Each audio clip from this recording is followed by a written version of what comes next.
நேரில் அனைவருக்கும் வணக்கம். இன்னைக்கு நம்ம பேச போகிற டாபிக் என்னன்னா, புஷ்பா 2 படத்தோடைய ப்ரமோஷன் நிகழ்ச்சி இன்னைக்கு கேரளா இண்டஸ்ட்ரியில் நடைபெற்றிருக்கு.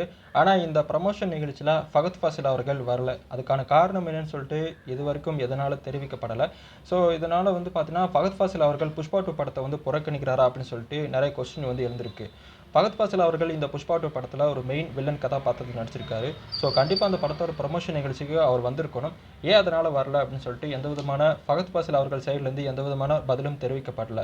புஷ்பா 2 படத்தோட ப்ரமோஷன் நிகழ்ச்சியில் கலந்துக்கிட்ட நம்மளுடைய அல்லு அர்ஜுன் அவர்கள் கேரளா மக்களை பார்த்து, நான் இப்போ அல்லு அர்ஜுனாக வரல, நான் உங்கள் மல்லு அர்ஜுனாக வந்திருக்கிறேன். அதே நேரத்தில் இப்படிப்பட்ட ஒரு தருணத்தில் ஃபகத் ஃபாசில் அவர்கள் வராமல் இருக்கிறது எனக்கு ரொம்ப வருத்தமாக இருக்குது. நான் ரொம்ப மிஸ் பண்ணுறேன்.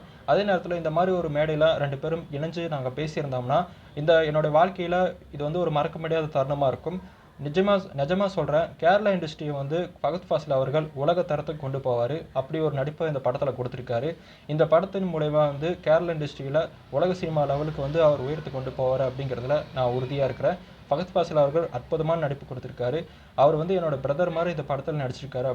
பிரதர் மாதிரி எனக்கு நிறையா உதவிகள் பண்ணியிருக்கிறாரு. அதே நேரத்தில் நான் ஒரு பிரதராக தான் பார்க்குறேன் அப்படின்னு சொல்லிட்டு நிறைய விஷயங்கள் பார்த்தீங்கன்னா ஷேர் பண்ணிக்கிறாரு. இந்த படத்தில் பார்த்தீங்கன்னா புஷ்பா 2 படத்தில் நம்ம ஃபகத் ஃபாசில் அவர்கள் ஒரு கொடூரமான வில்லத்தனமான கதாபாத்திரத்தை நடிச்சிருக்காரு. ஸோ இதில் வரக்கூடிய கதாபாத்திரங்கள் எல்லாமே கொஞ்சம் டிஃப்ரெண்ட்டாக தான் இருக்கும். ஸோ நம்ம முதலே பார்த்த மாதிரி தான் புஷ்பா முதல் பாகத்தோடைய தொடர்ச்சி தான் புஷ்பா 2. புஷ்பா 2 படத்தில் பார்த்தீங்கன்னா ஸ்பெஷாலிட்டி அப்படிங்கிற பார்க்கும்போது நம்ம அல்லு அர்ஜுன் அவர்கள் தான் சொல்லணும். அதையும் தாண்டி பார்த்தீங்கன்னா நம்ம புஷ்பா 2 படத்தில் நம்ம ஃபகத் ஃபாசில் அவர்களையும் சொல்லலாம். ஏன்னா ஃபகத் ஃபாசில் அவர்களுடைய கோஆப்ரேஷன் பார்த்தீங்கன்னா இந்த படத்தில் 100% இருக்கிறதா தெரிய வருது. ஏன்னா அவருடைய நிறைய சீன்ஸ் பார்த்தீங்கன்னா ட்ரெய்லர்லேயே ரிலீஸ் பண்ணியிருப்பாங்க. ட்ரெய்லர் கட்லேயே பார்க்கும்போது நம்மளுடைய ஃபகத் ஃபாசில் அவர்கள் எப்படிப்பட்ட ஒரு சைக்கோ வில்லன் நடிச்சிருக்காரு அப்படின்னு சொல்லிட்டு நம்ம பார்க்கும்போது தெரிய வரும். ஸோ அவர் இந்த மாதிரி ப்ரமோஷன் நிகழ்ச்சியில் கலந்துக்கும் போது மக்களுக்கு இந்த படத்து மேலே இன்னும் இன்ட்ரெஸ்ட் அதிகரிக்கும் தான் ஒரு நிதர்சனமான ஒரு உண்மை. ஸோ மக்கள் இந்த ப்ரமோஷன் நிகழ்ச்சியெலாம் பார்க்கும்போது ஃபகத் ஃபாசில் அவர்கள் இந்த படத்தில் வேறு லெவல் நடிச்சிருக்கலாம்.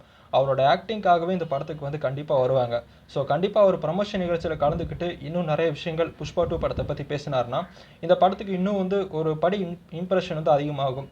ஸோ ஃபகத் ஃபாசில் அவர்களே இந்த படத்தை பற்றி இவ்வளோ பேசும்போது இந்த படத்தில் ஏதோ ஒரு விஷயம் இருக்குது, இந்த படத்தில் ஏதோ ஒரு முக்கியமான கண்டென்ட் இருக்குது அப்படின்னு சொல்லிட்டு கண்டிப்பாக இந்த படத்தை பார்க்குறக்கு ஆடியன்ஸ் வருவாங்க. ஸோ இதுவே இந்த படத்துக்கு ஒரு ப்ரமோஷனாக இருக்கும். ஆனால் அவர் ஏன் கலந்துக்காதது அப்படின்னு சொல்லிட்டு நிறைய இடத்துல பார்த்தீங்கன்னா ஒரு மிகப்பெரிய கொஸ்டின் மார்க் எழுப்பியிருக்கு. இதனாலே கூட இந்த படத்துக்கு ஒரு நெகட்டிவான இம்ப்ரெஷன் வரதுக்கான வாய்ப்புகள் இருக்குது. ஏன்னா ஒரு முக்கியமான வில்லன் கதாபாத்திரம் கலந்துக்காதப்போ பார்த்தீங்கன்னா அந்த படத்துக்கு ஒரு மைனஸ் பாயிண்ட்டாக தான் அது முடியும். ஸோ இதை பற்றி நீங்கள் என்ன சொல்லிட்டு மறக்காமல் கமெண்ட் பாக்ஸில் கமெண்ட் பண்ணுங்கள். நாளைக்கு இதே மாதிரி சூப்பரான டாப்பிக்கில் உங்களை சந்திக்கும் வரை உங்களிடம் விடைபெறுவது நான் உங்கள் விஜய் துரைசாமி. பாய்.